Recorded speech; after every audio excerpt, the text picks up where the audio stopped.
na ito, may isang bagay sa puso'y aking natanto. Kahit anong hirap ang dinaranas ko, ang katiyakan sa akin di naglalaho. Ang bawat hakbang ko ay may kabuluhan, kahit minsan ay hindi ko maintindihan.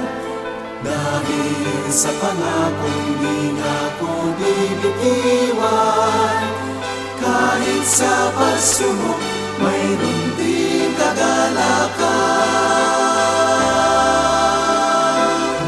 Si Kristo ay sapat sa akin, si Kristo, siya'y sapat sa akin. Ang mga pangako niya ay tiyak na tutuparin niya. Kaya't ako'y wala ng pangamba.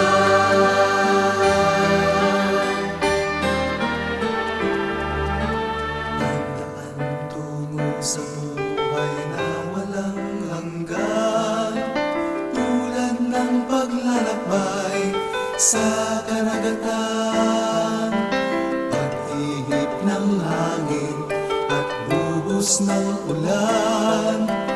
Ang pananampalataya'y dapat tibayan. Ang Diyos na tapat sa atin ang siyang nangako na hindi niya pababayaan tayo. Ang pangangailangan ay pupunan niya ng gusto, at ang bukal ng ligaya'y aapaw lalo. Si Kristo ay sapat sa akin, si Kristo, siya'y sapat sa akin. Ang mga pangako niya ay tiyak na tutuparin niya. Kaya't ako'y wala ng pangamba.